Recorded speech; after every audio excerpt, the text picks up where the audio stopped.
Hello students, welcome to Edura. मैं हूं मुकुंद माधव शर्मा, आपका लोक प्रशासन का फैकल्टी।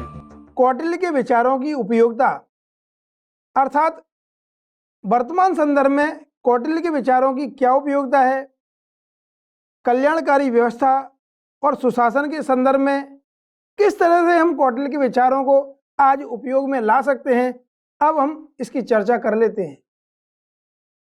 कौटिल्य के ग्रंथ अर्थशास्त्र में आपदा प्रबंधन के लिए तैयारी और विकास तथा कल्याण के मुद्दों को लिया गया है।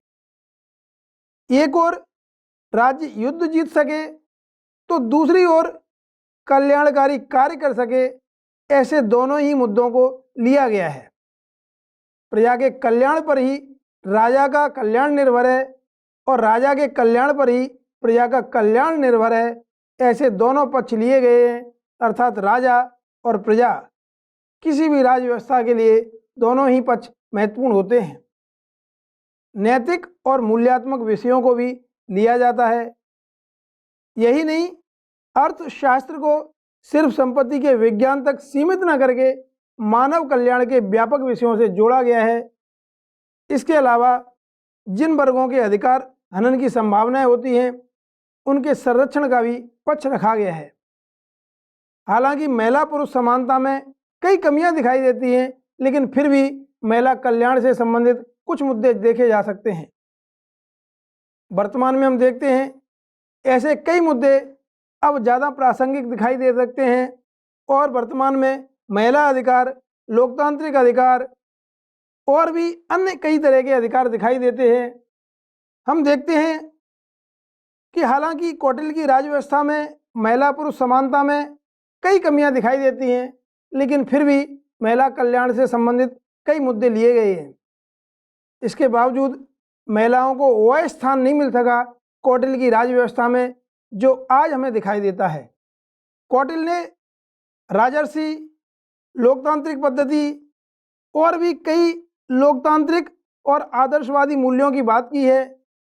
कौटिल्य ने राजा के आचरण को नियंत्रित करने की बात की है, कई कल्याणकारी उपायों की बात की है, लेकिन फिर भी कौटिल्य की राज्य व्यवस्था में महिलाओं को वह स्थान नहीं मिल सका जिसके अधिकारी वह वास्तव में थी। अर्थात वर्तमान लोकतांत्रिक पद्धतियों में हम देखते हैं महिलाओं को अधिकारों को काफ़ी वरीयता दी गई है, महिलाओं के अधिकार काफ़ी व्यापक माने गए हैं। कौटिल्य की राज्य व्यवस्था में वह संभव नहीं है। कौटिल्य ने पारिवारिक मूल्यों को बढ़ाने का पक्ष रखा था, वह अपने आप में काफ़ी महत्वपूर्ण थे। वह काफ़ी महत्वपूर्ण दिखाई देते हैं मूल्यात्मक व्यवस्था में।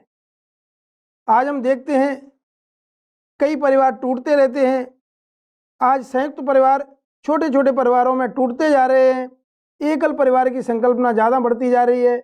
ऐसे में कौटिल्य की राज्य व्यवस्था में और कौटिल्य के अर्थशास्त्र में दिए गए पारिवारिक मूल्यों की आज काफ़ी ज़्यादा प्रासंगिकता दिखाई देती है।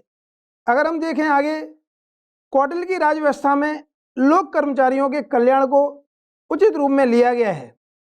वर्तमान में भी हम देखते हैं कि कर्मचारियों के कल्याण, उत्थान और विकास की बात की जाती है।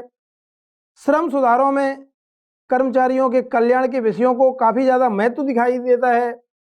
ऐसे में अगर देखें तो कौटिल्य के कुछ विचार काफ़ी प्रासंगिक दिखाई देते हैं। यही नहीं, उपभोक्ता अधिकारों के मुद्दों को कौटिल्य ने लिया है, अपनाया है। हालांकि वर्तमान में जिस तरह से उपभोक्ता अधिकार हैं उस रूप में नहीं थे। राजा को कमजोर और वृद्धों को वरीयता देनी है, ऐसा कौटिल्य ने पक्ष रखा था। वर्तमान में भी हम देखते हैं कि ऐसे काफ़ी ज़्यादा विषय प्रासंगिक हैं। व्यापार और विकास के मुद्दे काफ़ी ज़्यादा जोड़े गए थे कौटिल्य के द्वारा। लोक कर्मचारियों में सत्यनिष्ठा पर काफ़ी ज़्यादा बल दिया गया था। वर्तमान में भी हम देखते हैं कि व्यापार और विकास जैसे मुद्दे काफ़ी ज़्यादा जोड़े गए हैं। यही नहीं, कर्मचारियों में हम सत्यनिष्ठा को बढ़ाने के लिए हम देखते हैं कि प्रशासनिक सुधारों की बात की जा रही है। यही नहीं, सिविल सेवकों के पाठ्यक्रम में ही अब ऐसी संकल्पनाएं जोड़ी जा रही हैं। आप सभी समझ सकते हैं कि आपके जीएस पेपर 4 में एथिक्स, इंटीग्रिटी एंड एप्टीट्यूड है।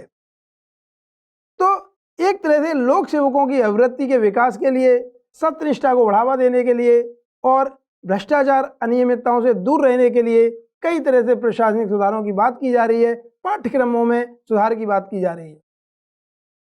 वहीं दूसरी तरफ अगर देखें तो स्वास्थ्य और शिक्षा के मुद्दे भी उतने व्यापक रूप में नहीं लिए गए हैं कौटिल्य ने, लेकिन वर्तमान व्यवस्था में देखते हैं काफ़ी ज़्यादा व्यापक हैं।